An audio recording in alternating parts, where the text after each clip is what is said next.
iyo ujeedkooda wanaagsan ee dastuuriga. haddaan dib ugu soo laabto ajendayaasha waxaa kamid ah madaxweyne dib u eegista dastuurka oo muddo badan qodobo laga badbedelay ay ku yeeleen si rasmiyana aniga aan u qaatay inaan soo daabaca maalmaha soo socdo markii waxa dhiman ee hadda la tagayo ugu daro. sidoo kale waxaa kamid ah ajendayaasha horyeela sharciyada ay soo gudbisay wasaaradda ganacsiga dowlad goboleedka Hirshabelle oo muddo yeela isagana waxaan rajeynaa insha allahu tacaala in la mariyo shuruucdiisii lagu talagalay. sidoo kale waxaa kamid ah madaxweyne xogeen waxyaabaha horyeela waxaa kamid ah dadkan waa dad mas-uuliyiin ah, waa dad baarlamaani ah, waa dad xuquuq badan ku leh. runtii soo dhalan adeegi duruufaha adag ee Hirshabelle horyeela waxaa kamid ah ajendayaasha in xildhibaanka markuu xilki waayo si kastaba ha noqoto oo waqtiga ama ka dhamaado ama si kale ha ku waayo in la ixtiraamo xuquuqda xildhibaanka uu la siiyo muxuu ahaay si qofka aan markii xilka ka taga aan loo tuurin ee aan muxuu ahaay meelo yani khatar uusan ku dhicin. taas waa kamid ah ajendayaasha. waxaa kamid ah dib u eegista xeeroosaadka. runtii waxaad ogtihiin xeeroosaadka garawaa shir lagu qabtay guddiyada xeeroosaadka waxaa ila jooga guddoomiyahadaa jooga waxaa loo hadlay ilaa wax badan oo lagu midaynayo xeerhoosaadyada dowlad goboleedyada ayadana markii baarlamaanka fadlan hokeeni doona guddigaa hokeeni doona runtii wixii laga bedelay iyo wixii aan laligoodeyn ilaah yidhaahdo. waxaa kamid oo kale ajendayaasha guddiga ay soo jeediyeen si loo shaqeeyo loo dardargeliyo howlaha baarlamaanka in yani xilliga taas baarlamaanka ayaa runtii la hordhigi doona ayadana in xilliga shaqada 4 bilood ee aan joogno يعني lagu bixiyo gudnada baarlamaanka qofkii aan fasax ku maqneen ama cudurdaar aan ku maqneen ee iska maqan in lagu bixiyo xarunta dowlad goboleedka Hirshabelle jooga si shaqada baarlamaanka u socoto. waxyaabaha kamid ah in muxuu ahaa haddaad keentaan waa rajeynaa Hirshabelle hadda ballaaran tahay degmooyin badan oo cusub ayaa Hirshabelle runta dhismay leedahay. idan insha Allah haddaad keenteen idan waxaan go'aansanay inaan meel marino si muxuu ahaa dastuuri ah. sidoo kale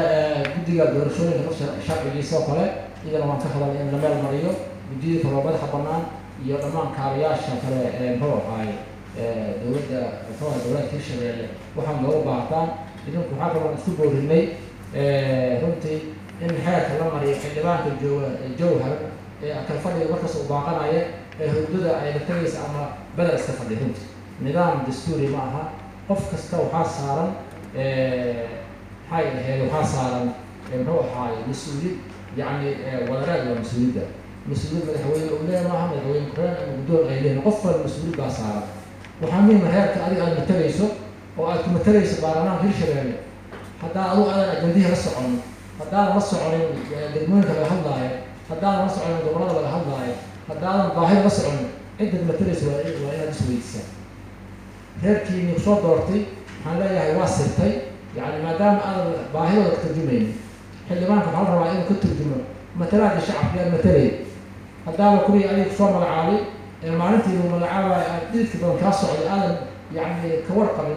هيجي يمشي أنا سهلين نبتدي لنا هو هاي حمل أدوج الآن بقول خصوصا تاس ما تعيش أنا أقول لها بارمان إنه فراسة من غرفة كونسوليس تاس هو بارمان هو الأفضل تروتي وأنا بشتغل إن شاء الله تعالى وقت روح الوقتين ووقت حساسية ووقت أبها جزء الحرب إن عندنا كنت لقينا فرة مسكحلينا فرة حنصير إن شروع البرلمان أي كلام دولتنا يقولون عن صفي عن تقولهم عن دردر بالموت متى هو السياسيين وحاولوا وقف البيتو أو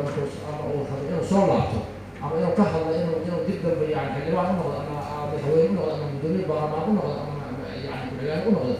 وإن وحقبت تيسا وليه ما كنت وحقبت نقول إيمان كلا أنت صور أيام شروع عنا مرن أنت صور حقبت أيام سماين أنت قف يعني وشان كلا إيماني مركا وحنا نرد وقت وعاصمة دولة Hirshabelle كان كل شغالين يدورنا كان يديموين كان هذا الناسنتين من المدح وين اللي بعنا له هنت يروح على يكسر شقية يجيكم على الإنترنت يا هنا الحقوق اللي قالوا الرئيسات والله بركضي هاي سنة قرن بدء لك يا هنت على شبر الأيام بترونتي دلع كان الجيلين أيوة هذا عن دولة أنا كليا لكن حنلاقي من المدح وين إذا الحقوق البرلمان كان هذا الود الأول shaqeeya adinkana isku xirnaanta baarlamaanka iyo xukuumadda in ka shaqaysiin adinkana runtii waa idinku guurina waxaan diyaar u nahay in gacmaha isqabsano waxaan diyaar u nahay in cadow iska dhicino waxaan diyaar u nahay madaxweyne kaamirta inooga aadan dowlad goboleedka hirshabeelle baarlamaanka inaan qabsano diyaar u nahay idinkuna waxaan rajeynaynaa golaha wasiirada oo iska maqan in aydan hawshooda ay qabsadaan runtii baarlamaan ma shaqayn karo xukuumaddaa ma shaqayn karo sharci haddii la celiyo waxay u baahan tahay xukuumad fulisa sharci in la keeno sharciyadu waxay ku xiran tahay xukuumadda runtii inay keenaan oo annaga aan waxaan ku mashquulayn ama aan baasgaraynayn ay noqoto shuruucda keentiin shuruucdaas waxaa dhalan kara in mashaariic timaado inay shaqaalo yimaadaan inay howlo badan inay workshop fara badan dadka ka faa'iideysan ay yimaadaan inay kusoo dhiiradaan hay'adaha caalamiga kuwa dawliga hirshabeelle ay kusoo dhiiradaan marka aad mahadsantihiin mar labaad mar saddexaad aan isku tashano